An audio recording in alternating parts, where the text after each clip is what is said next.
my name is Pedro Pina. I'm a VP at Google, and also I'm the executive sponsor of Pride at Google, our global network of LGBT plus employees and allies. And as we like to say at Google, we are built for everyone. No matter where you're from, who you are, or who you love, our platforms bring people closer together. And our commitments continue this year, more than ever, as we strive to find ways to come together virtually. And that's why we're so deeply proud of our partnership with organizations such as the Global Equality Caucus and this incredible initiative, Lawmakers for LGBT plus equality.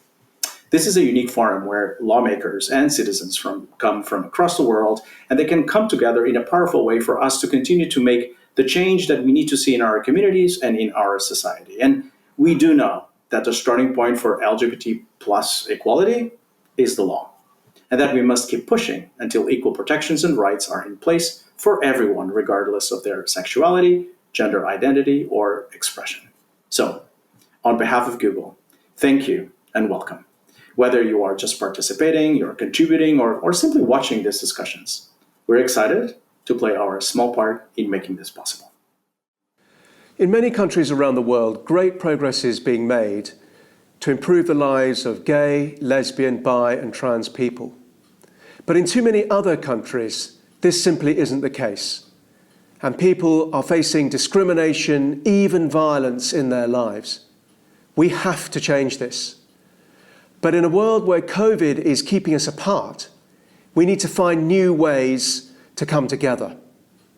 That's why the Global Equality Caucus is presenting Lawmakers for LGBT plus equality, so that we can connect civil society, the people who have a voice, with lawmakers and legislators, the people who have a vote. Debate, connect, change for equality.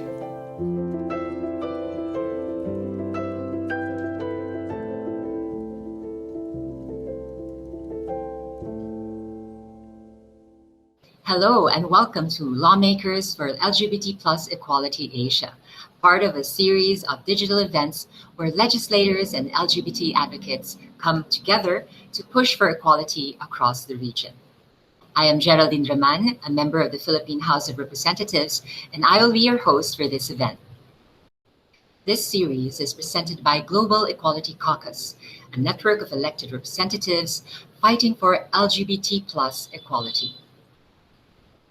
I would also like to thank Google for supporting these events. We have much to get through this evening, so let's not waste time. Coming up, we have discussions on the progress we have seen across Asia, and we will also be looking into the challenges that remain. Please get involved in the conversation by using the live chat to engage with other viewers and participants. Within the next hour, we will be looking at the lessons from the decriminalization of homosexuality in India, the role of civil society in fighting for change, and we have an update from my own country, the Philippines.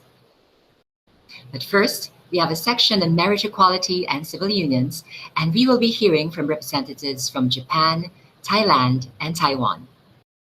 Before the panel discussion, I am pleased to introduce Dr. Fan Yun, who is a member of the Legislator Yuan in Taiwan, and she has a message for us about the equality that has been won in that country. Welcome, legislator. Hello, everyone. I'm Legislator Yun Fan from Taiwan.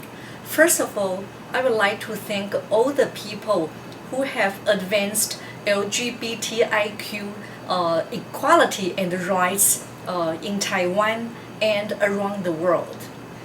Taiwan became the first country in Asia to legalize same-sex marriage on May 24, 2019. This has been a proud achievement. However, the movements leading up to the moment were filled with hardship. Despite the constitutional court guaranteeing same-sex couples the right to marry, the following amendment progress has been slow because of strong opposition from homophobia groups. Legalizing same-sex marriage is not the end of the fight, just the beginning. There is still inequality that remains to be solved. Transnational same-sex marriage. Taiwanese citizens cannot marry their same-sex partners if the partner's home country has not legalized same-sex marriage. This inequality is the result of Taiwan's related laws not being updated accordingly. Therefore, I will propose a draft bill to speed up the necessary revision. It is my hope that nationality will no longer be a barrier to same-sex marriage. Secondly, same-sex couple joint adoption. Due to strong opposition, Taiwan's Marriage Equality Act only allows same-sex couple to adopt the biological child of one of the spouses. This produced significant limitations to same-sex couples and deprive their rights to joint adoption. To address this issue, I have already proposed a draft amendment last November, and it has passed the first reading in Taiwan's Legislative Yuan. Lastly, education plays a vital role in advancing gender equality. Although Taiwan passed the Gender Equity Education Act in 2004, anti-LGBTIQ groups have been constantly trying to undermine the agenda for gender equity education. The conservative forces not only infiltrated campuses by misrepresenting gender equity education, but also successfully launched and won a referendum to restrict teaching about LGBTIQ in schools. I will continue to safeguard and promote gender equity education here in Legislative Yuan and hope one day the discrimination and misunderstanding toward LGBTIQ people can be ended in Taiwan through education. LGBTIQ equality has indeed seen remarkable growth in Taiwan, but still we have a lot to work. Let's keep fighting together for a kinder and more equal future for all.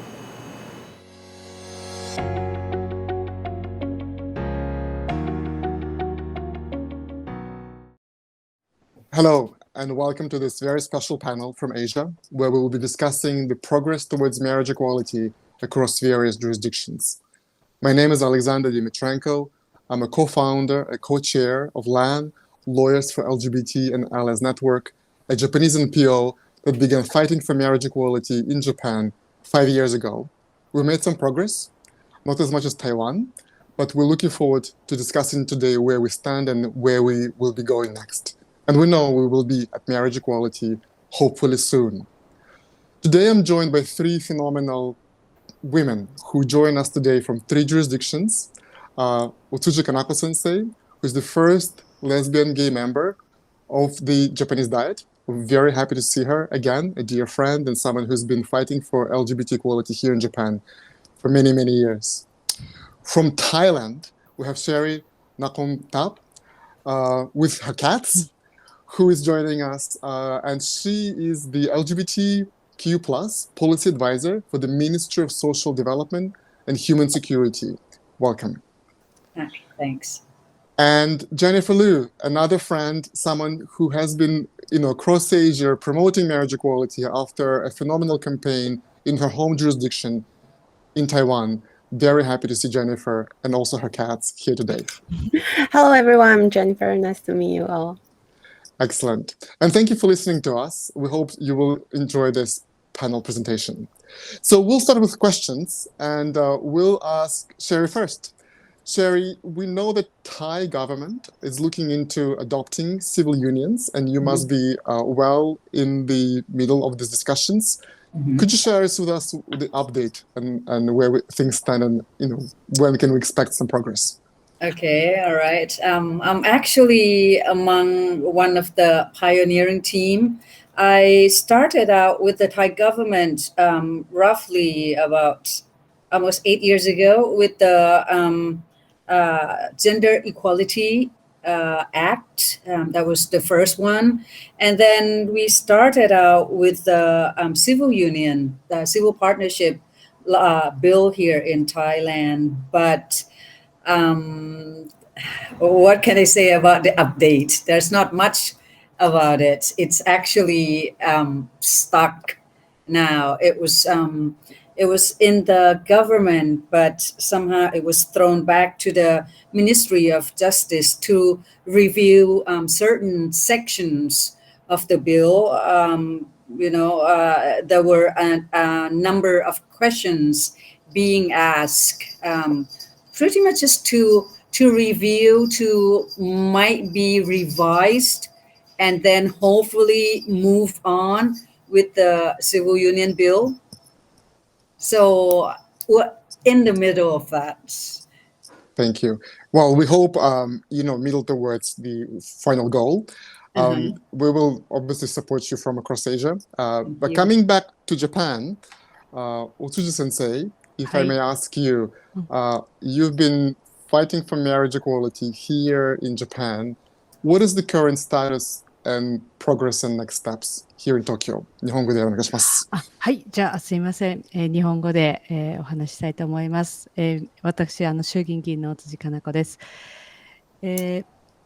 日本では、2019年の、6月に、立憲民主党、社会民主党、日本共産党による、民法改正案、婚姻平等法を、衆議院に提出をしました。日本初の、同性婚を可能とする、議員立法です。アレキサンダーさん、これってずっと私、日本語で喋り続けていいですか？そうですね。じゃあ、お願いします。はい、大丈夫ですか？はい。はい。で、この法案は、現在法務委員会で、継続審議となっており、実質的な審議に入っていません。というのが、与党がですね、反対の立場のために、成立が見通せない状況になります。今年の秋に衆議院選挙が、あるために、この法案は、一旦廃案になるという可能性が高くなっています。またですね、今日本では、東京オリンピック・パラリンピック大会に向けて、LGBT 理解増進法を超党派で作ろうということでやってまいりました。超党派で、法案の合意をして成立というところに向けて動き出したのですが、今自民党内で反対派の声が大きくてそこで止まっています。今国会の成立が危ぶまれているという状況が生まれています。私から以上です。はい、ありがとうございます。So thank you for keeping the fight here in the parliament, in the minority position, and we'll come back to you about what else we can do. But I wanted to move to Jennifer. You've been a key player in achieving marriage equality in Asia, still the only jurisdiction where we have full marriage equality. Can you share with us your story and Taiwan's success so we can be continuously inspired? Sure. Thank you for having me. As I think everybody might know that although we have same-sex marriage here in Taiwan, but still not equality yet. So right now, at this moment, we're still fighting for the transnational marriage rights and also the co-adoption rights and also for same-sex couple who can use, we want to open up the policy that allow the same-sex couple to use artificial reproduction technology. So we have been running for this marriage equality campaign for many years, but within this 4 years, we went through the parliamentary legislature and also the referendum and also the constitutional interpretation, and also go back to the parliament again within 3 to 4 years. So it was very difficult, but right now, I believe more and more Taiwanese people, they already understand that marriage equality have no harm and actually increase the society harmony, and which is the most important common value in Taiwan. So we have learned that 3 very important and key values through the marriage equality campaign in Taiwan, which is harmony, help each other, and respect. So I believe that our marriage equality campaign is one of the very important tool and the pathway for LGBT community and for the human rights defender like us to start the conversation and communication with everybody in your country. So although we are still fighting for the equality, it's not easy, but I'm very happy Taiwan can be the first in Asia and want to share our experience with you all.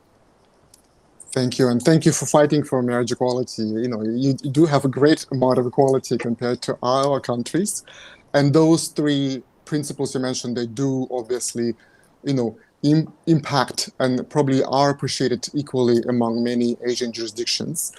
Coming back to Tokyo, Otsuji-sensei, having heard from Jennifer about the role of legislators that was key in passing the marriage equality bill in Taipei, what is the role here? And generally, if you can speak from your, being the member of Diet, how do you see the role of Diet members and the legislators generally in ensuring marriage equality? すみません、日本語でお願いいたします。はい。はい。やはり法律を作ろうと思うとやっぱり国会が大事です。国会が唯一の立法機関ですから、やはりこの国会で半分以上の方々が賛成をして、婚姻平等というのは達成されるというふうにまず、そこの前提です。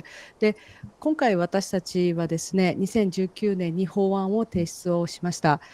これは大きな世論へのインパクトを与えています。今ですね、日本では同性婚を認めない今の日本の立法の状況が憲法違反であるということで裁判が行われております。一番最初に判決を出した札幌地裁では憲法14条違反であるということが出ました。非常に重要な判決でしたけれども、こういった重要な判決に私たちの立法は影響していると思います。で、さらにやはり立法機関の中で私はですね、例えば菅総理ですね、総理とも議論をし、そして総理の答弁を引き出すというのも重要な国会議員の役割となっています。で、総理と同性婚の議論をしたときは、総理は慎重な検討を要するということで、あまり良い答弁ではありませんでしたけれども、衆議院の法制局、つまり法律を作る立法の組織の方からは、同性婚は憲法改正ではなく、法改正で成り立ちうるという、こういう重要な答弁を取りました。こうしてですね、同性婚には憲法改正が必要だという反対派の人たちの論拠を今国会で崩していっているという状況です。はい、ありがとうございます。So, thank you. And moving to Sherry, actually, I appreciate you might not have understood everything, but the concept is, there's legislatures, there's court support. One thing is mentioned, it should be mentioned also, there's business support for marriage equality. We at LAN worked on the viewpoint for marriage equality, which has been now endorsed by 125 companies. In Thailand, what should legislatures be doing to continuously move towards equality and marriage equality in particular? Well, it's a little bit difficult to answer that but in general, but from my own perspective, boy, this is going to be not a very nice thing to say, but in Thailand, under the current government role and in many governments way back, we sort of like have this misogynist mindset about many things in this country. So when it comes to LGBTQ issue, it's very hard to move forward. Somehow we are still stuck in the same environment that we were stuck with 20-30 years back. However, we're not talking about the legislations, and we're not talking about, what's going on in terms of, adapting to the new act, adapting to the new bill. In the private sector, that's totally different. Our private sectors are very modernized. They actually, like almost in a lot of countries, I guess, they move forward faster than the government sectors. So besides what I have already talked about, in order to move forward faster, maybe we need a new election. Okay, that's bad. My bad. But we just need to really, the ministry involved with the civil union, with the civil partnership, just have to really push forward hard. And we may need some sort of referendums, and we need probably a lot of people to, come out and pursue this act, the change to move forward faster.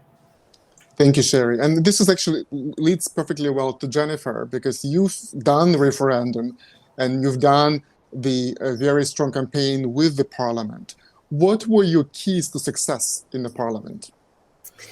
I think, of course, we need as many as possible our ally in the parliament, and which is we didn't expect that before the campaign. So for many, many years, LGBT movement in Taiwan, we didn't spend our time and energy to build up the relationship with politicians. I'm a little bit of regret of that, because I think a strong ally within the parliament and within the city council is extremely important, especially for the legislature process.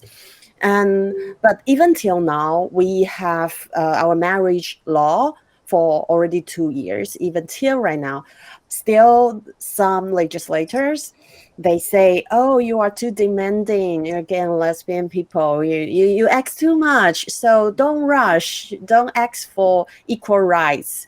You already have marriage," something like that. So I would say we have to, as an activist and human rights defender, it's very hard for us, very difficult for us to maintain the relationship with them, but also still need to put the pressure on them. So we need to find what's the boundary, but also we still need to do our jobs well. We'll put the pressure, push them to propose the bill, and make sure our supporters and our community understand what's going on in politics. So I would see ourselves as a bridge that translate those political language into the normal language, regular language to the community, but also make our community can be more like engaged to push the pressure on the politicians. We can see why Taiwan was so successful. You speak so wonderfully, Jennifer. Your chance now to say one key message to the other parliaments across Asia. What would be one great lesson about marriage equality? Why should it be done? Because LGBT people is our friends, our family members. It might be your neighbors, and it could be anyone. And I think the most important thing for progressive society is treat everybody equally and treat everybody carefully. So that's why we need to protect every citizen in your country. Thank you. Perfectly said. As a lawyer, I can only agree and support that. Would you just say how hopeful you are for Japan to join 30 countries with marriage equality soon? そうですね。まず世論調査、国民の市民の皆さんの、中では同性婚はもう賛成多数になっていて、反対派は少数派になっています。なので、日本の、国民はおそらく、同性婚に関しては、イエスだという、答えだと思いますし、今同性パートナーシップ証明書を発行する自治体も100自治体を超えました。ですので大都市なんかでは、登録制度があります。ただし、法的な権限がない。で、問題はこういう市民の意識と政治家の意識が乖離していること、これが一番の問題で、なので今ですね、問題になっている LGBT 理解増進法という、自民党の案、これは、差別に対しての具体的なアクションもなければ、なんというかですね、具体的なアクション何もない、罰則もない、本当にこれ私たち理念法と言うんですけれども、こういうのがあれば、思いだけで、思いが法律化したもの、これですら、差別が許されないという、それが入っているというだけで自民党の一部保守勢力が反対をして今国会通らないというような、こういうアンバランスな国会をやっぱりね、変える必要があると思います。そのためにはですね、やはりこの秋の衆議院選挙と来年の夏の参議院選挙が非常に重要になってきます。LGBT の権利に反対をするような人々を、選挙で当選困難にしていく。そしてさらにはやはりLGBT の権利を前に進めるような政党がやっぱり大きな力を持つように、これをやっていければ確実に日本は変わりますし、あとは裁判ですね。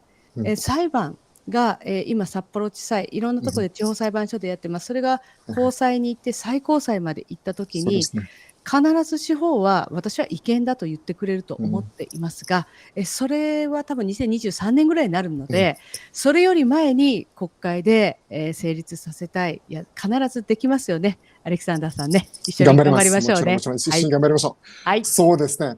Indeed, elections and Supreme Court and other cases in Japan and business community will support what we're doing, and hopefully we can achieve progress in the next year or so.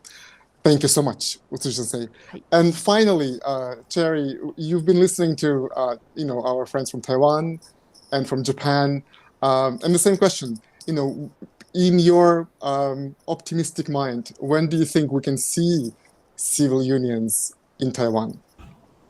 Well, I'm being as optimistic as I could at this time. I'm looking forward to the changes, hopefully maybe toward the end of the year.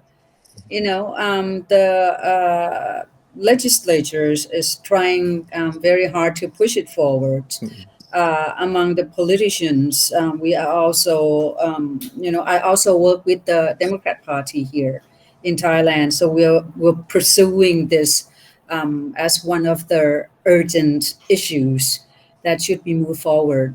I'm also working on the Gender Recognition Act as well. So we're doing quite a few things at the same time. And, beside the legislators, beside the government, the private sectors is moving very fast and very hard on that. So hopefully, like Jennifer has said, with help from the private sectors, with help from the corporates, with help from the politicians, bring them in as allies. Hopefully the civil union will happen sooner rather than later.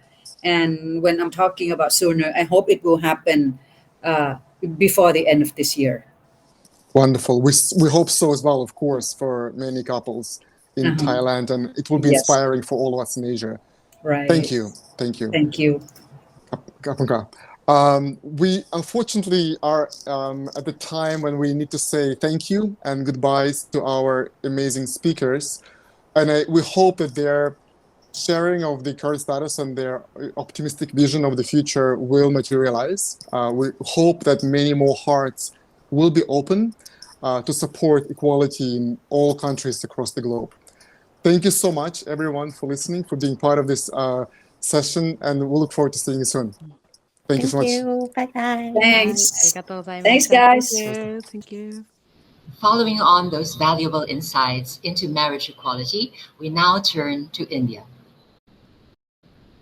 In 2018, India decriminalized homosexuality in what was seen as a landmark court ruling, which has an impact on the wider region. But many equality challenges still remain in India.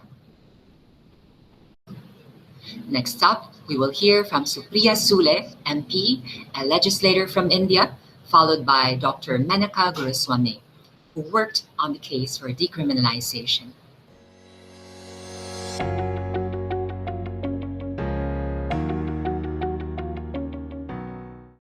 Hello, everyone. Thank you so much for joining us. My name is Anish Gavande, and I am the co-founder and curator of Pinklist India, an advocacy organization that works on LGBTQ plus rights in politics, and the director of the Dara Shikoh Fellowship. Today, I am incredibly excited and delighted to have with me today an incredible parliamentarian from India, Ms. Supriya Sule, who has been representing the Baramati constituency from Maharashtra in the Lok Sabha since 2009. She's been an active ally for the LGBTQ plus community, a vocal advocate for women's rights as well over the past few years. Thank you so much, Mr. or Supriya, as we all know you back home, for joining us today. Thank you so much, Anish. Lovely to see you. Yes, since we don't have much time on our hands, I'm going to run through this as quickly as possible. Perfect. And I also know that you are incredibly involved with the relief work that's happening back in Maharashtra. So I just want to start off very directly on what got you interested in LGBT rights, right? Because in India, it's almost seen as an add-on, but you're someone who said that it doesn't come after poverty or after anything else. It comes alongside. So as an MP, you said a lot of this. So what have you done in the Lok Sabha? Can you tell us a little bit about that? Yeah, to be honest, I believe in integrity of a soul of a human being. You have to be honest to yourself, you have to be honest to your cause, and you have to be honest to society. And I don't judge people at all, ever. Because I think we're all people, we all have our strengths and we all have our weaknesses. We all have our choices. So if I'm so open about everything, how does male, female, or LGBT matter to me? It doesn't matter. It's about the person that matters to me. So I feel that if there is a certain section of society which is conventionally different, because it's traditionally different, and actually in Indian tradition, I won't say that, because if you see the old Indian temples, if you see the old Indian mythology, you'll see a lot of these things already existed in them. So it's just the way you look at it, it's the lens that you look at things in. And I think everything has to be looked with the right intention. So my whole point is, for me, human beings are human beings. And Supriya, you've also been advocating for crucial issues in the Lok Sabha. As an MP, you've spoken out against Section 377. You've made important points on the Trans Act. Can you run us through a little bit of that experience? What is crime is something we have to think of. We have to be very clear about. For me, violence, what is violence? Violence doesn't mean that I have to break your head and you have to break my head. I can even create emotional violence against you, which for me is ghastly. I mean, I fight for domestic violence for thousands of women. And you know what we have done during the pandemic, which we realized that there is so much domestic violence during this pandemic that we formed WhatsApp groups in every village in my constituency to raise their voice. And not raise means we don't have to fight and take the husband to the police station. Maybe he needs help. So why don't we have an open mind and discuss these issues, which we like to normally conventionally shove them under the carpet? So imagine, whenever there was this 377 Act, they were almost jailing people. Look, there's a very thin line if what I do with my free will vis-a-vis forcing things on me. So if there are two people, whoever they are, man, woman, LGBT is none of my business, are in any kind of relationship which is mutual, where they respect each other and they are not creating any violence, not just physical, even emotional, I think it's perfect for anybody for that matter. So I think this is something we must mature as a society and discuss. If we have differences, we can surely argue. We must debate in a democracy. Why should I have to agree with you about everything, Anish? I have a point of view, you have a point of view, and we must debate, discuss for the betterment of society. Absolutely, and this is something you've stood by. I remember we met the Deputy CM helpline for the LGBTQ plus community, particularly with the mental health crisis that is going on right now. What are the other steps you think that the government can take, both at the state level and the central level?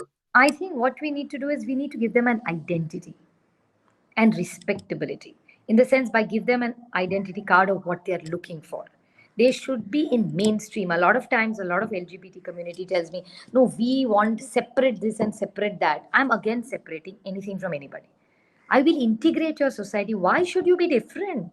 You are one of us. We love you as a family. We love you as our extended family. We love you as our friends. So why should you be different? The way I have a family, the way I have an extended family, the way I have friends, you're one of us. Why do you want to be sticking out differently? Be with me.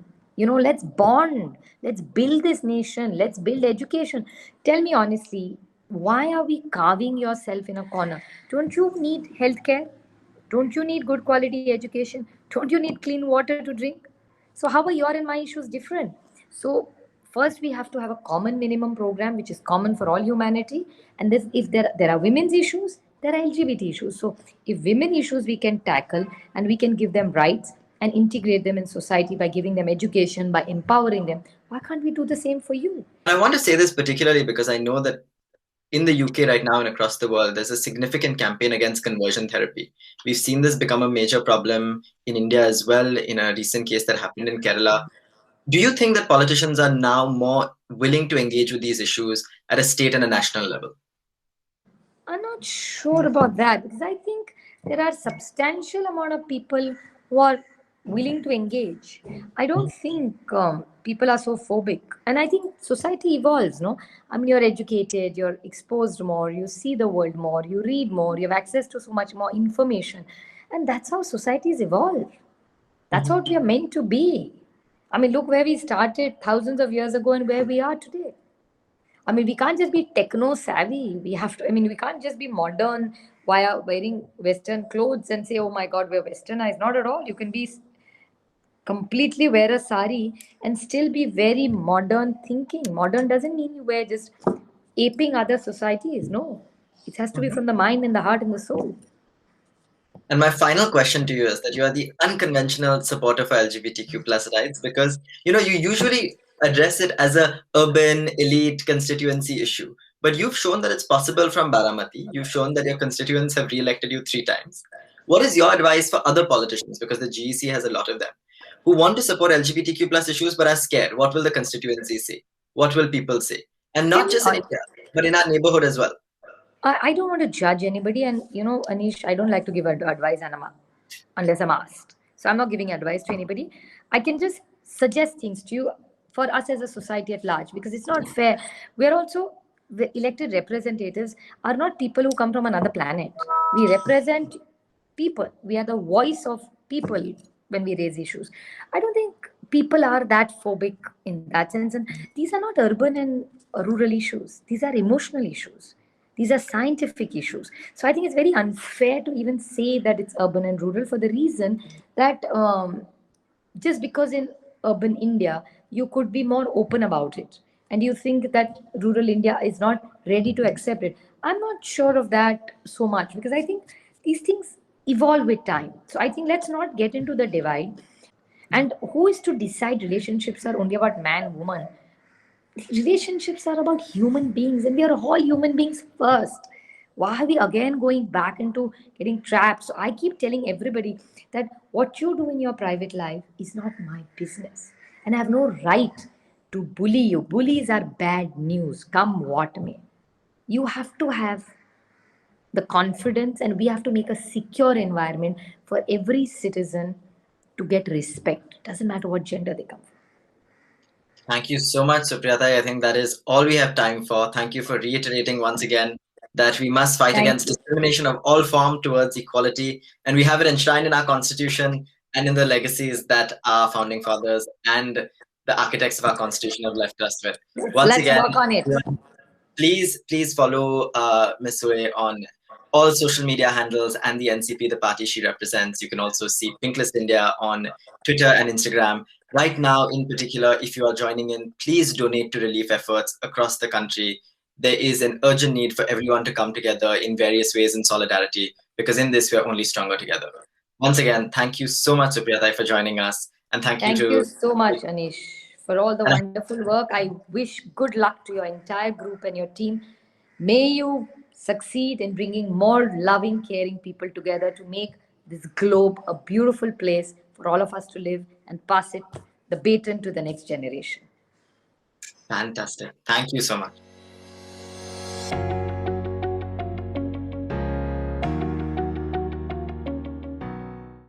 My name is Rosanna Flamer-Caldera. I am the founder and executive director of Equal Ground, an LGBT advocacy organization based in Sri Lanka. Also the co-founder and current chair of the Commonwealth Equality Network and a former co-secretary general of ILGA. I'm joined by Dr. Menaka Guruswamy, who is a senior advocate at the Supreme Court of India. Dr. Guruswamy has successfully sought legal reform in India and was instrumental in bringing the Section 377 case to the Supreme Court that saw the decriminalization of homosexuality in India. She has also advised the UN Development Fund and UNICEF on human rights law and was featured in Time magazine's 100 Most Influential People in 2019. She continues to be an advocate for equal rights for all Indians, and I'm delighted to have the opportunity to speak with her about her work. Menaka joins me now. Welcome, Menaka, and it's lovely to see you again. It's been a while. So we don't have very much time, and I know how precious your time is as well. So let's get straight to the questions. We'll start by saying congratulations and thank you for your role in securing the decriminalization of homosexuality in India. Could you tell us some of your experiences from that litigation, and in particular, how was the case won?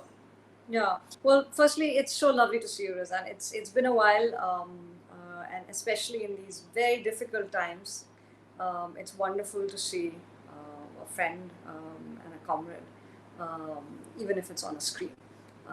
So I'm looking forward to this conversation. How is it won? Well, firstly, I think, the case was heard by the Supreme Court in 2018 in terms of final arguments. This petition that we had filed was filed much earlier in 2016. We had a couple of procedural hearings. As you know, the fight against what was Section 377 as it impacted LGBTQ people has been a long battle, many decades in the making, battles that we initially lost and then subsequently won. I think that what has been different from our earlier efforts in litigating the constitutional challenge to this section was that in 2016, when we filed the petition, we actually filed what we call in the law writ petitions. That means that we actually had LGBTQ people who went to court. So we didn't use public interest litigation. We didn't have organizations that stood in for LGBTQ people. Sorry, I must. But we actually had gay people in court. So we had gay men, lesbian women, and in subsequent petitions, we had many queer people, transgender people who came to court. I think that was the big change. That was the big move that has recast not just queer rights litigation in India, but how queer people use the courts in India. I think what changed was really those first 5 people who agreed to go to court for us. That was the big moment. And they were very brave because, as you know, Rosanna, we lost the original challenge in 2013 when this Supreme Court upheld Section 377 and its constitutionality.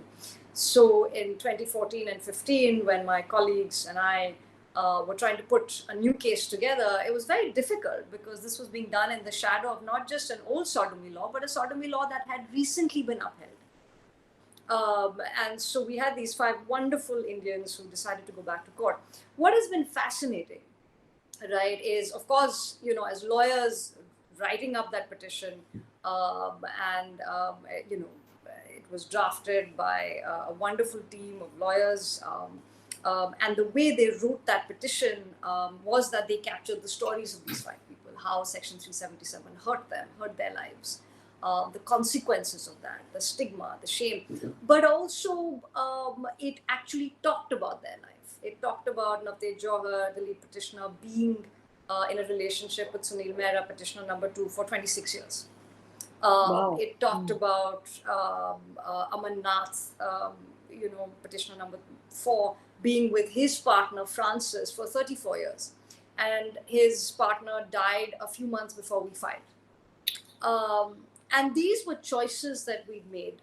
We made these choices because we wanted a set of people whose life stories could be, could actually be presented to the court. As lawyers, we are storytellers. You must have powerful stories to tell. The second thing is the way the story was told in terms of the law. It was a story that we told in terms of the rights that were being denied to us, the consequences of the denial of those rights. But also we framed it as the right of every Indian, to have a choice of partner. We did not frame it as a case of gay sex, whatever that is. We framed it as a right to a partner. And in doing that, we put ourselves in a constitutional arc where the courts have protected intercaste couples, interreligious couples, so interfaith couples, opposite sex. And we said that we were also Indians who were asking for that same constitutional protection of a right to a choice of your partner. And that's how the petition was written. That's how it was framed. And I think that was very key, because you located yourself in domestic constitutional jurisprudence.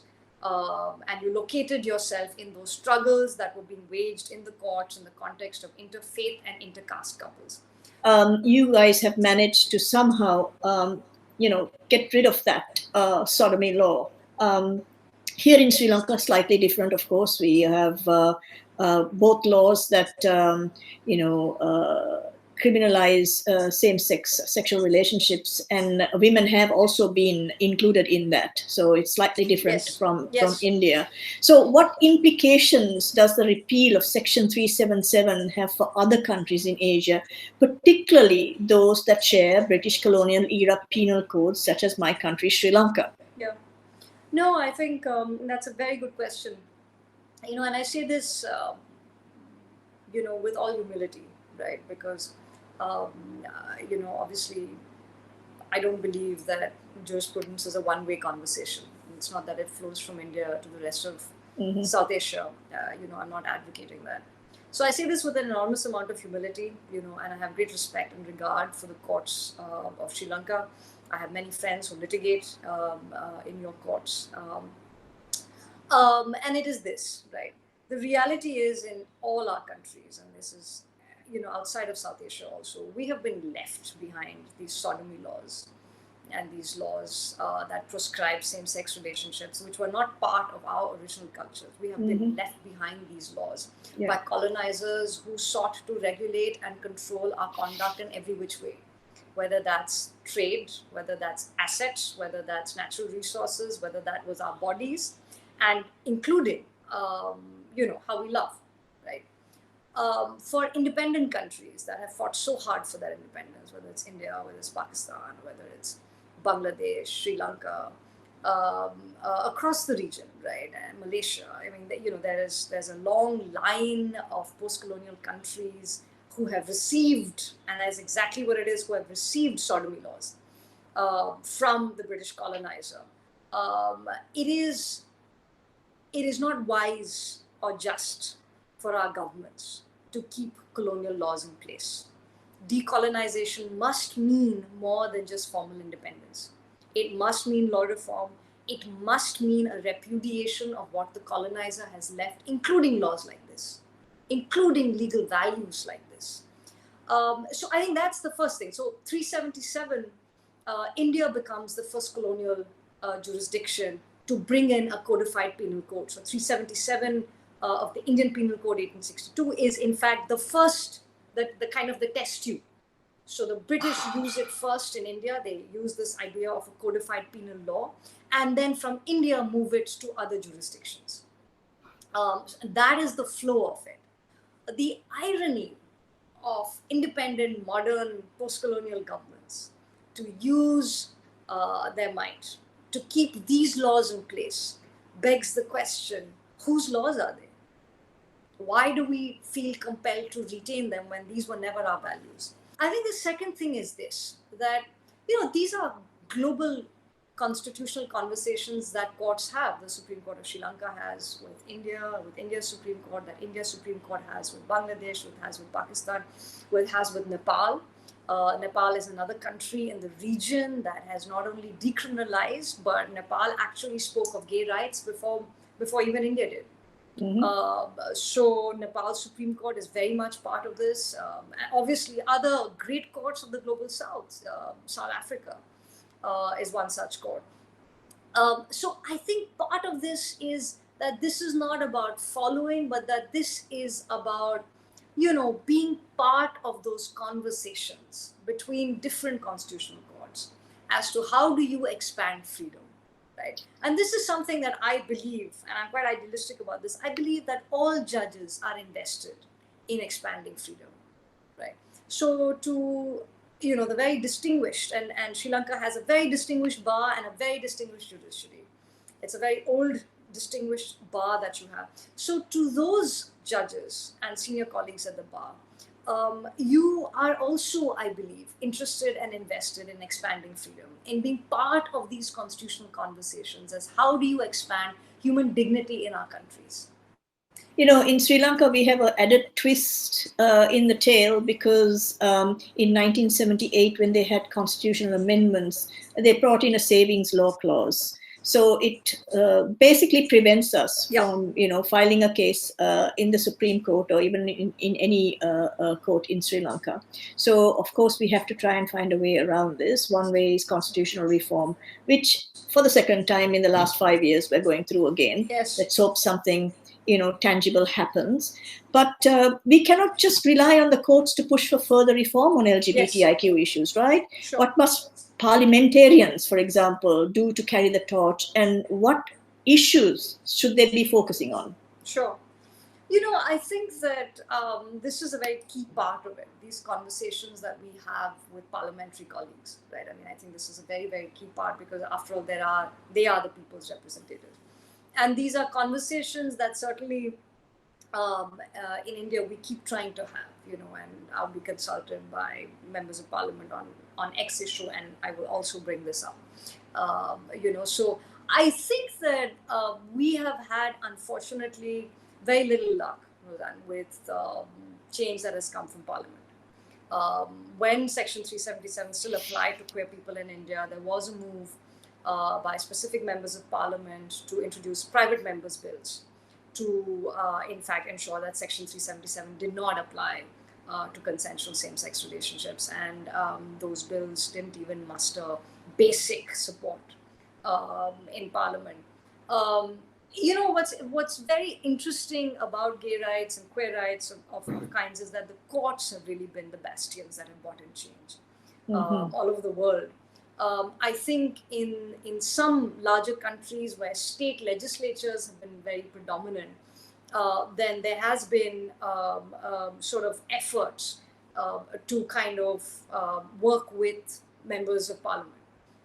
And I think for members of parliament, I think this is what's really crucial, right? I think you have to keep engaging them. This is a long quest and you have to keep engaging them. But I think it's also critically important, there are two parts to this, right? It's also critically important for gay people, queer people to consider careers in politics. And that, I know that is an ideal and that is a difficult one. But I think part of how we make change is to participate in institutions. These are difficult battles. When I first started, practicing law, I did not know a single openly gay person, not one. And this was 22 years ago. The practice of law, as anywhere in the world, is the law is a very conservative institution. It's conservative for women, it's conservative for religious minorities, for lower castes, and certainly for gay people. I think you have to believe that you can be part of the conversation. Menaka, it has been an absolute pleasure, talking with you today. You're always an eye-opener, my dear. You're so, passionate and you know your stuff so well. And it has been an absolute pleasure.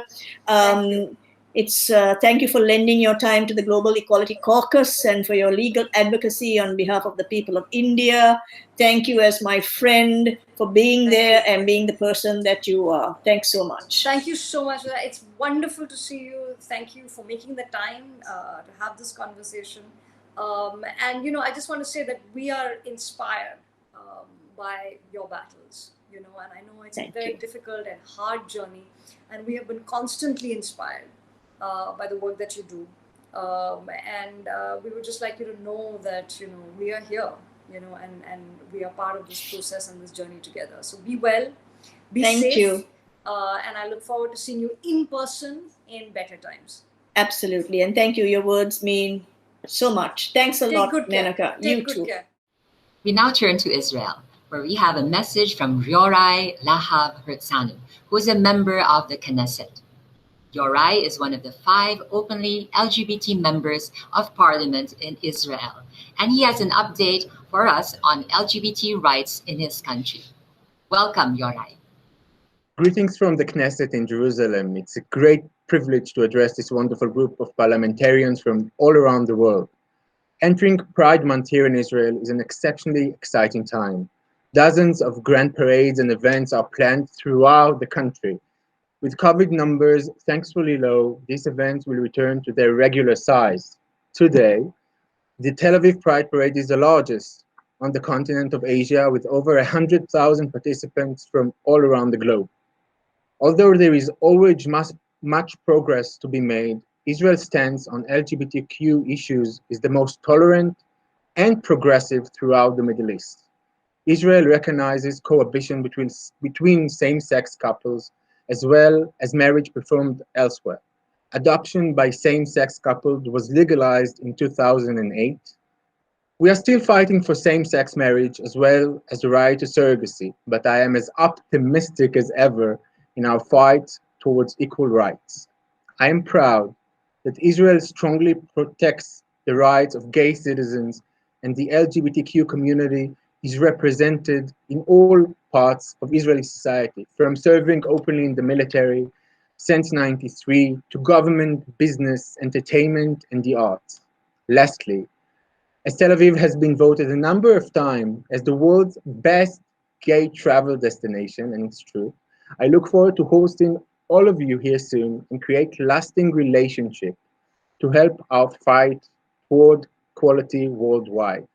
Thank you and happy Pride Month. Now turn to my home country, the Philippines. As you know, the Philippines is known worldwide for being a very conservative country, with the majority of its population professing the Catholic religion.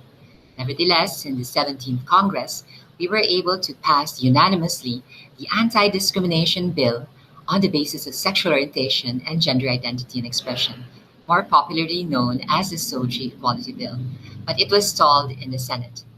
And in this present Congress, the 18th Congress, the bill is being discussed at the committee level. At the same time, we have been able to pass in this Congress the comprehensive anti-discrimination bill based on sex, gender, age, health status, physical appearance, ethnicity, religion, as well as sexual orientation and gender identity and expression. And I believe it'll have greater chances of being approved into law. With regard to marriage equality, we're taking things one step at a time. So we're trying to push for civil partnerships, following the examples of many Western countries who started first with a civil partnership or civil union before graduating into marriage equality. So this is it from the Philippines. We're all working towards LGBT rights.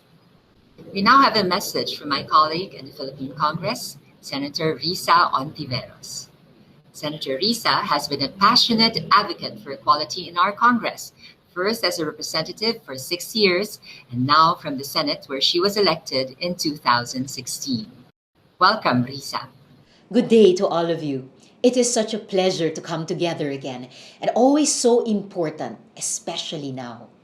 The LGBTQIA+ community, despite its struggles, is a bright and colorful community. It says a lot about their importance in our world, and it also says so much about the bravery it takes to be exactly who you are in the kind of societies we have all collectively built over human history. During Pride Month, corporations immediately become allies, producing rainbow-colored anythings and everythings. And when Pride Month is over, their support melts away. For a brief profit-gaining moment, support is high and then relinquished. I think the same reflection has to be made in all truthfulness as allies. As we come together again to talk about Pride Month and policies for the LGBTQIA+ community, we have to keep in mind that this is more than a moment. This is a great and meaningful opportunity to correct our history. Words like discrimination and inequality sound like secondary problems to some people during the pandemic. For others, it means sickness, death, hunger, abuse, and yes, even death. This is the price we pay for inequality. It is too steep to keep on paying. As a mother, thank you for continuing to assert that there should never be any space for hate in a society. I look forward to the day that no one has to prove we are worthy of our rights and we are never questioned for our right to belong. Mabuhay.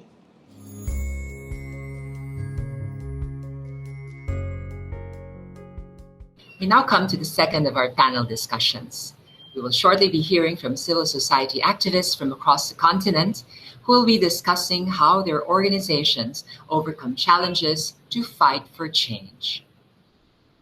Before the panel starts, we have a message from Rosanna Flamer-Caldera, who we saw earlier interviewing Dr. Guruswamy. Rosanna has a message for us about her work in Sri Lanka. Welcome back, Rosanna. Hello, my name is Rosanna Flamer-Caldera. I am the Executive Director and founder of Equal Ground in Sri Lanka. Equal Ground is the oldest advocacy organization in Sri Lanka, advocating for the rights of the LGBTIQ community here. We do a variety of work in Sri Lanka. We do research, we sensitize and educate, we lobby, we work with the United Nations. We basically work in any way and use whichever avenue we have to advocate for rights. It has been quite a journey the last 17 years. We caught the tail end of the Civil War. So from 2004 till 2009, we worked in areas that were under the war conditions. At that time, when we started our organization, 6 months later, a tsunami hit Sri Lanka. And so we were very busy with relief work across the coasts of Sri Lanka. The problem here is that it's very difficult for us to actually lobby at government level, to lobby with our politicians and our representatives, because you really can't get near them that well. You have to know somebody who knows somebody who knows somebody. And by and large, it's a very difficult journey to engage politicians in our country with a subject matter that is supposedly so controversial.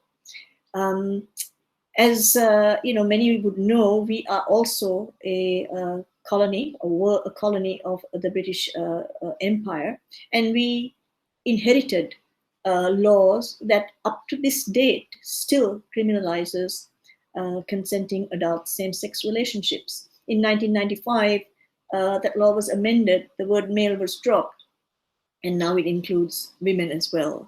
So the challenges that we face are numerous. We've had different governments who have had different viewpoints about who and what the LGBTIQ community is. But we have kept with our initial two strategies that we have had from the start of Equal Ground. That is to educate and sensitize our own LGBTIQ community so that they could be more aware of what they are, who they are, and what their rights are, and to educate and sensitize the public at large. Because even if the laws change today, attitudes are not going to change tomorrow. So that was the premise in which we started our work, and we continue to do our work. So it's been a long journey, but we have been busy doing a lot of things. In the recent past, since we've had to go very much virtual, we've had our Allies for Equality program running, and we have been so blessed with that. We've had over 100 videos of individuals from all walks of life, basically just saying, I am a proud ally. So these are the kinds of things we engage with to bring the messages to the people, so we can win the hearts and minds of Sri Lankans to basically tell their politicians, enough is enough. It's time this community got their rights.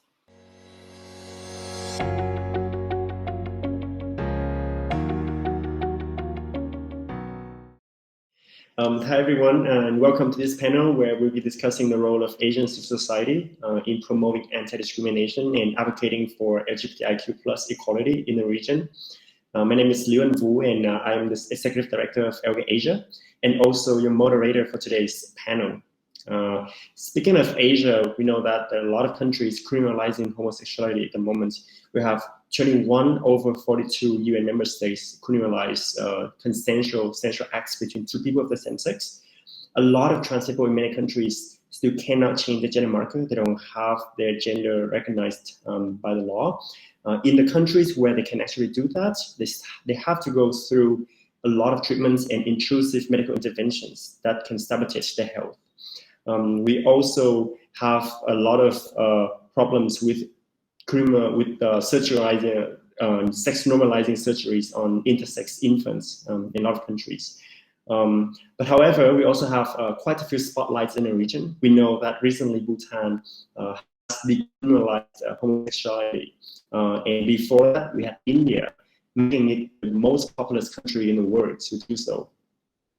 We also have Pakistan issuing probably some of the most progressive piece of law for trans people in the region with their Transgender Persons Protection of Rights Act. And at the subnational level, we also have the state of Tamil Nadu in India and also Taiwan that outlaw the sex normalizing surgeries. And so that's where we are in Asia. Without further ado, I would like to introduce you to our panelists today. I'm very delighted to be joined by three passionate civil society advocates who do vital work in championing the rights of LGBTIQ+ people in Asia.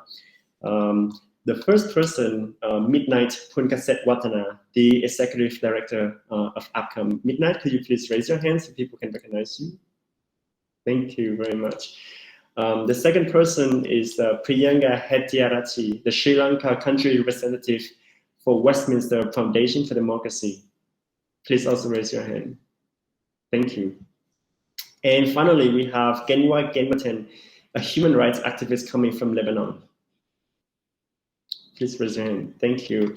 Thank you all for being here with us today. I would like to start with the first question directing at Genwa. So Genwa, could you please tell us a little bit about the current situation in your country and also perhaps in the neighboring countries in the region as well?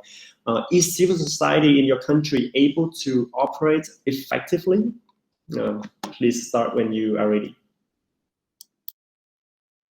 Hello. So as you have mentioned in your introduction, it is mostly still criminalized in most of the countries in Asia. And in the MENA region, meaning in the Middle East and North Africa, it's still the case where homosexuality is criminalized according to the country laws in all of the MENA regions, exceptionally for Jordan, where it is not directly criminalized under an article stating a natural act of sex or homosexual sex, but it is somehow criminalized under other articles. The articles are being fiercely used by all the MENA countries, and people are being arrested and imprisoned and subjected to legal sentences under these articles, regardless of what the country delegates state in international conferences and international media. It is still used against homosexual people. However, the good part about this thing is that most of the articles have some sense of ambiguity that is being used in our advocacy strategies, where, for example, it is stated that in Lebanon, people who conduct an unnatural act of sex can be sentenced to 1 year of imprisonment. However, we tend to argue what is an unnatural act of sex. So this is a space for a gray zone that would be of an added value to our advocacy strategies.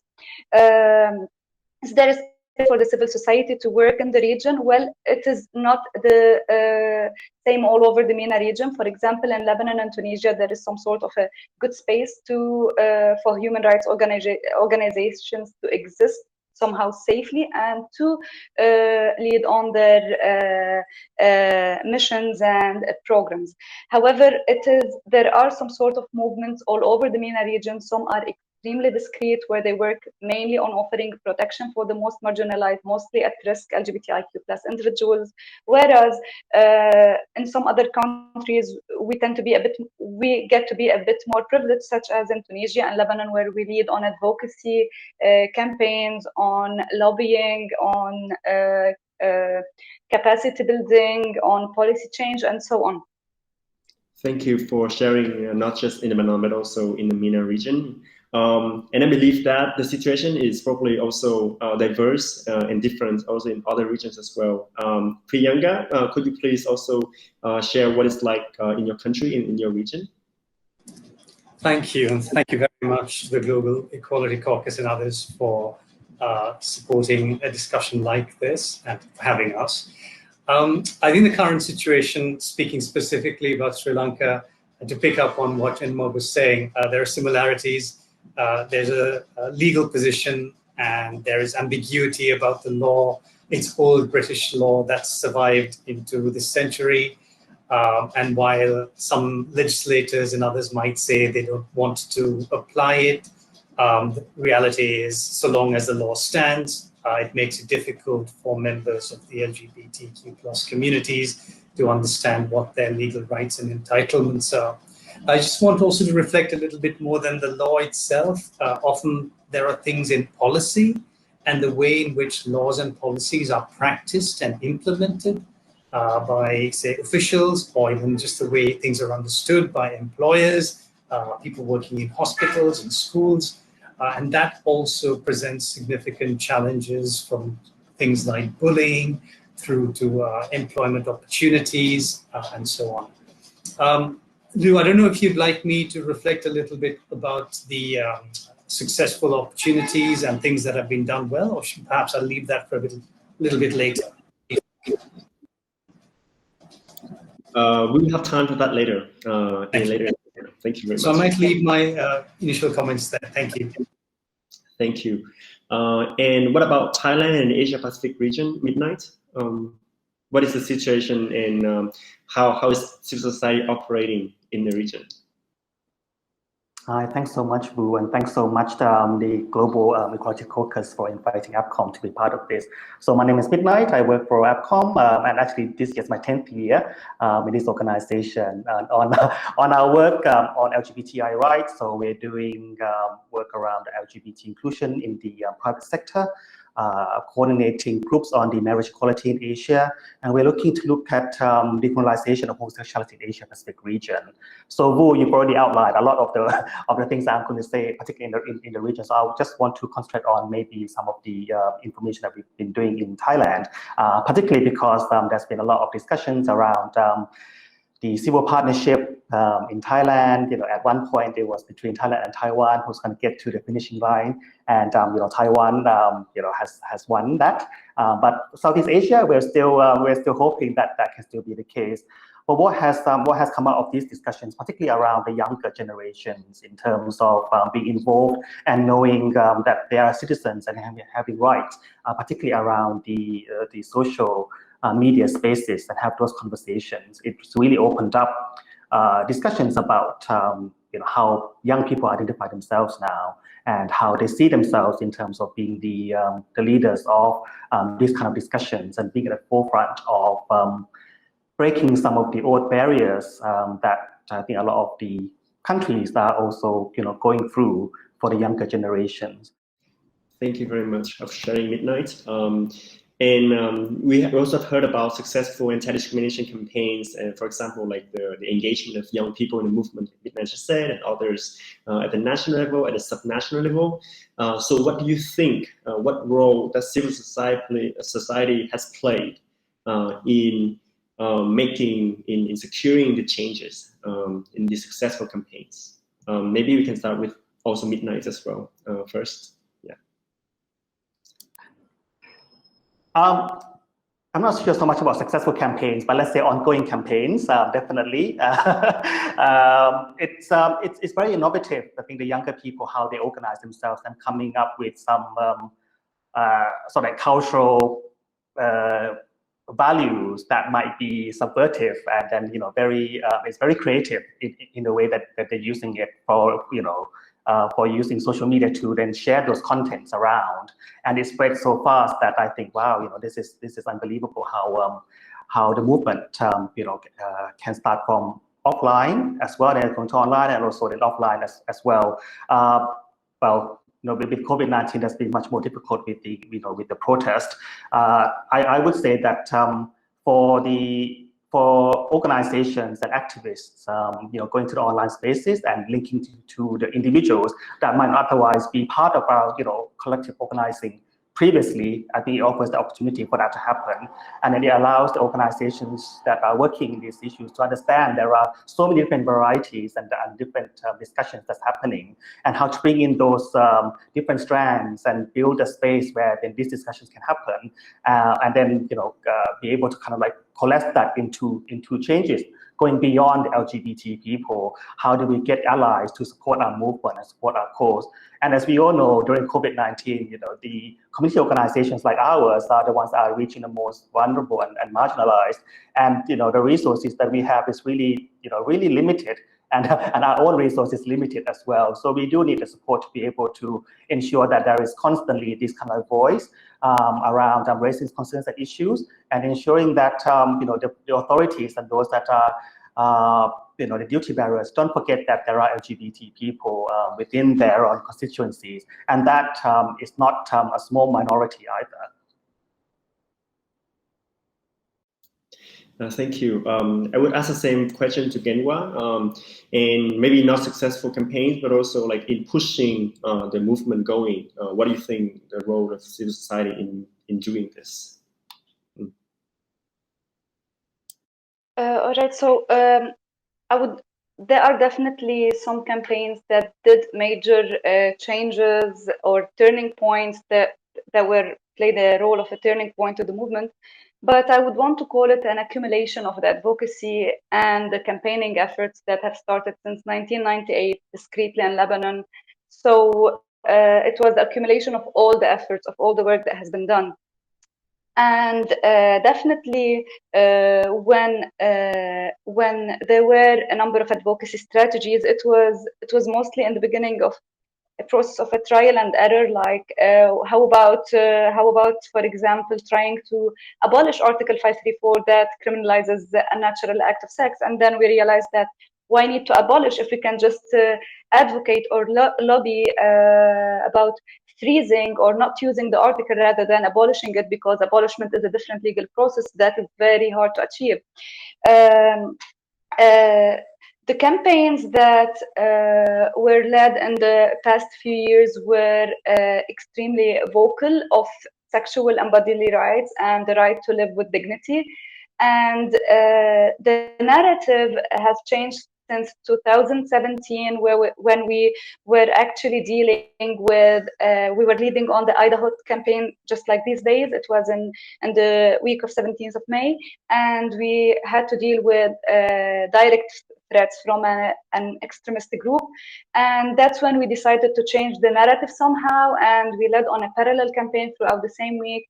And that was, I would say, it really created a turning point for the movement, where we could widen our pool of networks and allies, because people had to see that they are dealing with either an extremist narrative or the language of the right to live with dignity, the right to survive, and the right to have your full freedoms, your full personal freedoms.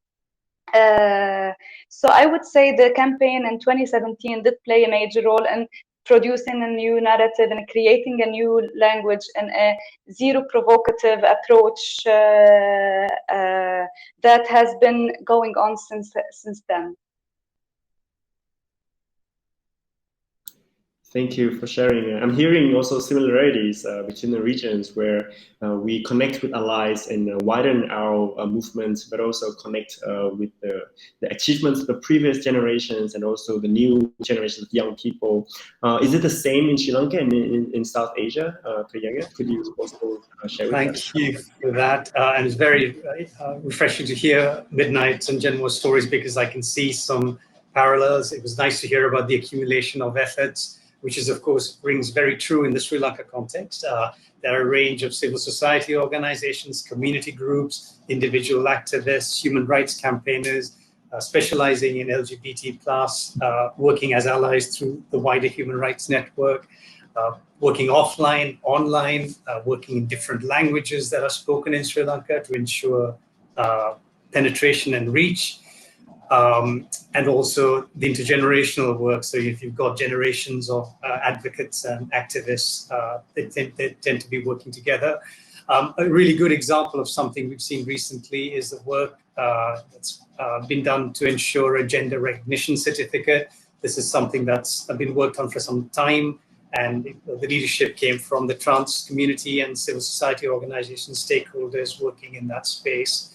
A more recent one, and one that VFD was involved in, and fortunate to work very closely with a range of CSOs and community groups here, was to really add to the data and evidence around LGBT+, because often we're met by a response from policymakers and lawmakers, where's your evidence for that? Or that's not enough, or that's not quite. So we wanted to work with civil society to add to everything, all the wonderful things they've been doing. And these included things like doing an island-wide mapping, a survey of what citizens think of, what their knowledge is, what their attitudes are and what their perceptions are of LGBT+ Sri Lankans. And just to try and map that, do that island-wide, work with the different communities and understand how they're seeing things. Because this way, it's an easier thing then to take to policymakers and lawmakers and say, look, here is some solid data and evidence that adds to everything else that's been done by others, and to contribute in that way. Thank you.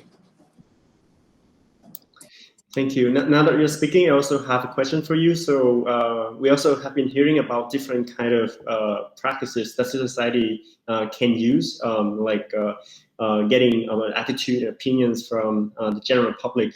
Would you say that would be the best practice for civil society to engage with legislators? Or would you have like one or two best practices that they must do for civil society in working with legislators?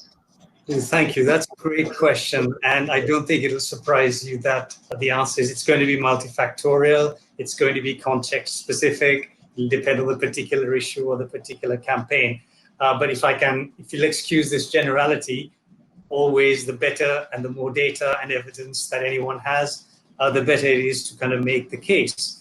I suppose one thing, working closely with organizations we've noticed is that the opportunity to be constructive and collaborative has also got to go alongside, the monitoring work and some of the challenging work that civil society has to do.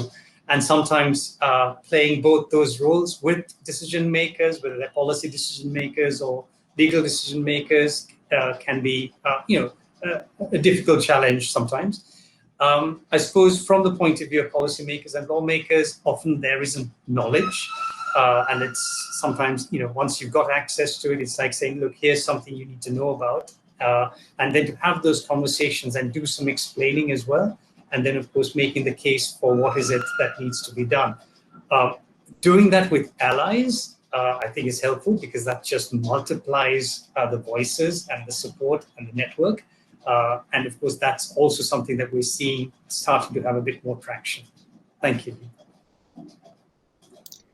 What about you, Midnight, in your experience? Would you say the same thing?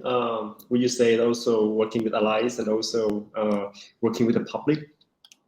Definitely, I think what Priyanka said, really just summarizes everything that we need to do. But I want to give some examples of things that we actually did within the Thai LGBT groups, and that's to ensure that we bring in the legislators and also the civil society to have discussions. How do you create those spaces so that these groups who don't normally get to meet, or when they do meet, it's really very formal or really in the streets. So there isn't any kind of like a informal space where each of them can understand where each are coming from, and we've done that with help of some of the embassies based in Bangkok to allow those safe spaces to happen. And it's been interesting to kind of see that what Priyanka mentioned about actually there might be some misunderstandings of where things are going, but everyone wants the same goal, but it's just different ways of achieving those. Civil societies might not understand, particularly, I think many things changing within Thailand politically and how things are moving so fast. But at the end of the day, it's really about working with people. And last general elections, we had openly LGBT people who are representing these kind of issues.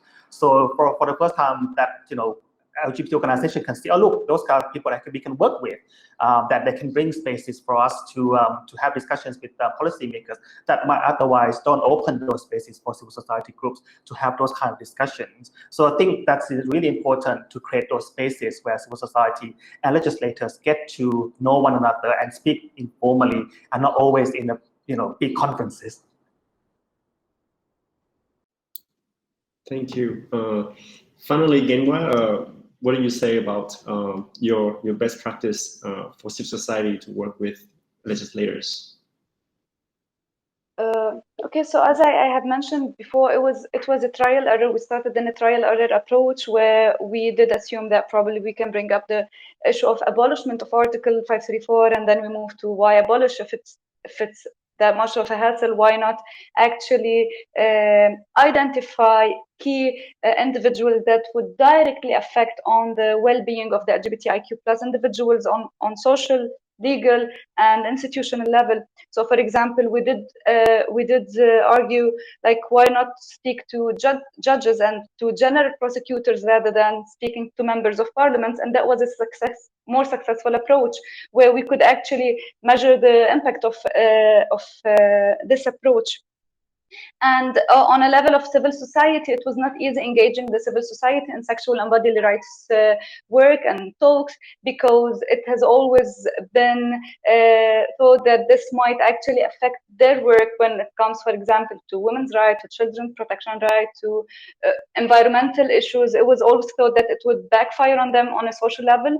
But it has changed in the past few years, especially when the narrative and the language was more of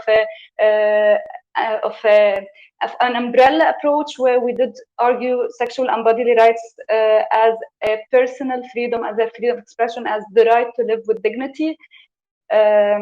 And a number of platforms, it could be organizations or non-official platforms, have been leading on some LGBT work, rather discreetly or publicly, and it has brought some changes to the whole movement. Definitely, it has brought some changes, and it's the same when it comes to the media. It was also very hard to build networks and partners with the media, or to change the narrative that the media has been using. But it was a long way to heaven, but we did make it through changing the narrative, through building networks, identifying key people within platforms to actually lead on new narratives. Thank you. Thank you very much. So we see that there are a lot of challenges, but also there have been a lot of opportunities as well that civil society has been able to identify, and also has been trying to look for strategies and tactics to tackle the problems, to bring in equality for LGBTIQ people in the region, and stop discrimination.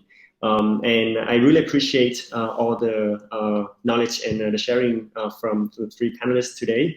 Unfortunately, this is all the time that we have for the panel. Thank you for joining the important conversation, and we wish you well in your work in pushing for equality for LGBTIQ people in Asia. Thank you very much. Our final guest for the evening is Professor Vitit Muntarbhorn, a former UN independent expert on SOGI discrimination.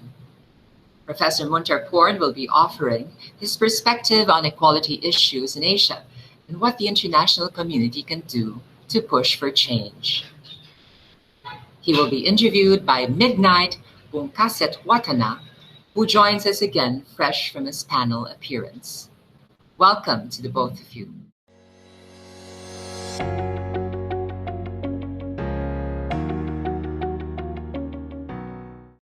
My name is Midnight. I am the Executive Director of APCOM, a non-profit regional organization based in Bangkok, Thailand. And we cover over 30 countries in Asia Pacific, and we have members of over 200 organizations. We work to advance SOGI SC rights and improve sexual health outcomes across the region. I am very privileged to be joined by Professor Vitit Muntarbhorn, who was the first United Nations independent expert on violence and discrimination based on sexual orientation and gender identity, serving between 2016 and 2017. Professor Muntarbhorn is a distinguished legal expert, and in his career, he has assisted the UN in various roles, focusing on human rights and international law. He has extensive experience in SOGI issues and was the co-chair of the drafting committee of the Yogyakarta Principles. He is currently a Professor Emeritus of Law at the Chulalongkorn University in Bangkok. Professor Muntarbhorn is with me now. So welcome. Sawadee krap. Sawadee krap. As we don't have so much time, Professor, let's get straight to the questions, if that's okay with you. The first question is, as the first UN independent expert, your inaugural report identified some of the themes that underpin protection against violence and discrimination, such as discrimination, destigmatization, and education. What do you see as the most fundamental priorities in Asia, and what can governments and other bodies, such as the UN, be doing to protect LGBTI people? When the mandate of the United Nations on sexual orientation and gender identity started in 2015, 2016, I laid down a little structure of priorities. And I think that structure is still very relevant in terms of needed actions to overcome certain forms of discrimination and violence. So let me leave with you quickly 2 or 3 considerations. Number one, the need to decriminalize same-sex relations. Still very important in Asia and beyond, because 60 plus countries still criminalize love and friendship between LGBTI people.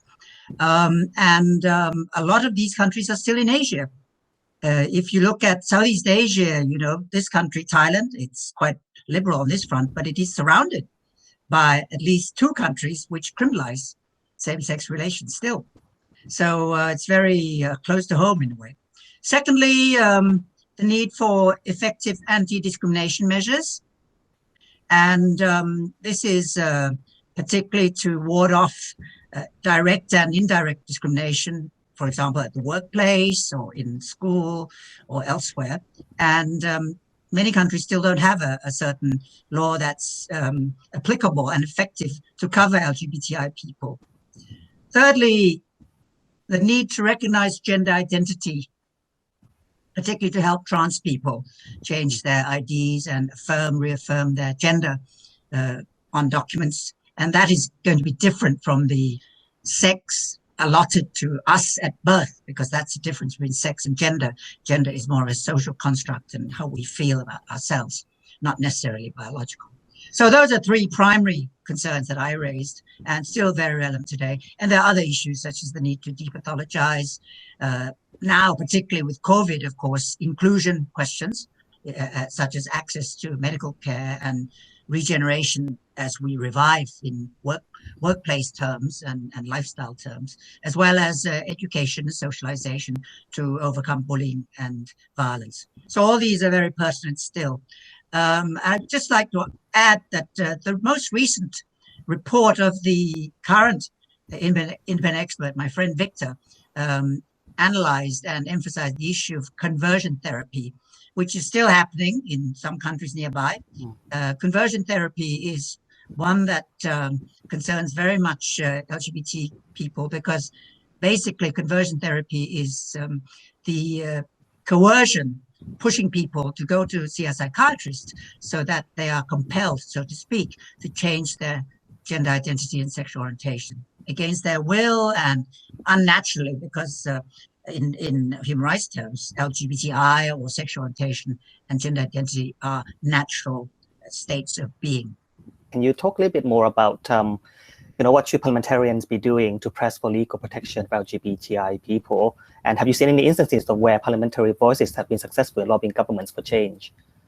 Oh, very, very much here in Thailand, despite our lack of democracy, so to speak. But on the gender front, it was Parliament, or the sort of National Assembly, whatever existed then, which passed a gender equality law. And in this gender equality law, there is stipulation against discrimination in relation to sex, but I think they also mean gender in the law, and expression in terms of something different from what you were at birth. And so basically this law of 5 to 6 years now old is covering not just discrimination in terms of sex and gender, but also gender expression. And in practice, you can see what's happened. Transgender people have cited this law, particularly when they want to dress as they wish, to accept their degrees, university degrees. And if there is discrimination, they take this to the subcommittee, which has been set up under this law. They can complain, and the subcommittee will mediate or pressure for some accountability from the authorities. And it's very interesting that this gender equality law has been used most by transgender people and the support groups, even more than women,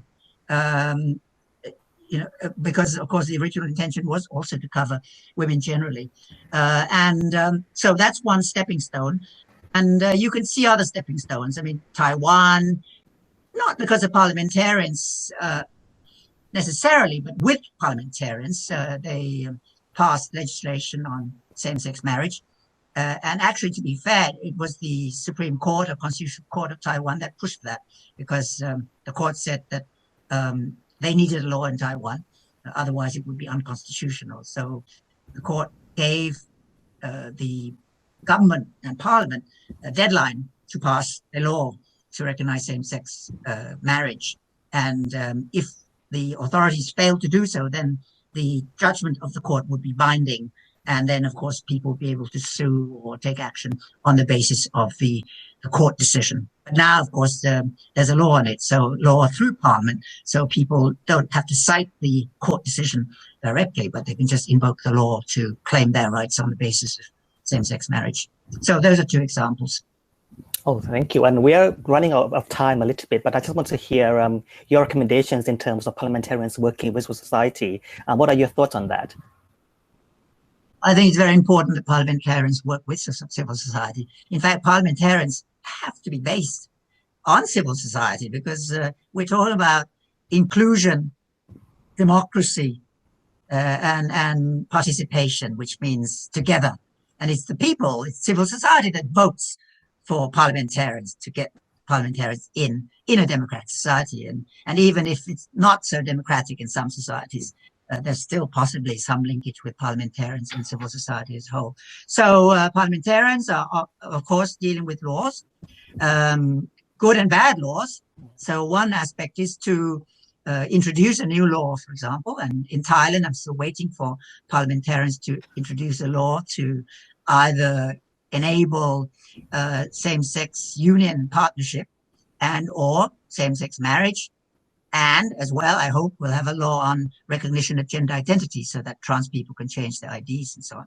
So those are examples of how parliamentarians can be very important in terms of being an intermediary to pass a law which can help to prevent discrimination and violence. The other angle, I think, is that not all laws are good. So parliamentarians can also activate reform of not so good laws. And this is classically the case in countries that still criminalize same-sex relations or that don't recognize yet gender identity. So it's a catalytic role, but it's a legislative role. And finally, it's important, parliament, important because you are a check and balance in terms of separation of powers and functions, check and balance for executive branch, for judiciary, and also for civil society. So it's a check on abuse of power, or it's to prevent abuse of power, which can ultimately also impact upon discrimination and violence and exclusion issues. So these are multiple possibilities for parliamentarians. And ultimately, I think, to me, parliamentarian with a good heart is very important, because he or she or they can help a lot in terms of promoting empathy and understanding. Why? Because they are leaders, they are media people, and they can catalyze by enabling and understanding a socialization process that has empathy and kindness and compassion for people of diversity, including gender diversity.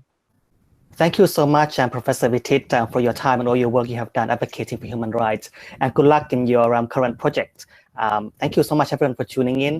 ขอบคุณครับ สวัสดีครับ Thank you so much, Professor Muntarbhorn, for your time.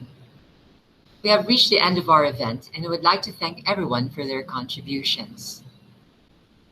There are still many challenges to overcome in Asia, but as we have heard, there is encouraging progress. Let's continue to work hard and keep the momentum going. Thank you, everyone, for joining this broadcast. Public engagement is so important if we are to win these battles. And remember, elected representatives may have a vote, but the public has a voice. Let's continue to work together for equality. Thank you to the Global Equality Caucus for hosting the event with the support of Google. I am Representative Geraldine Roman. Good evening.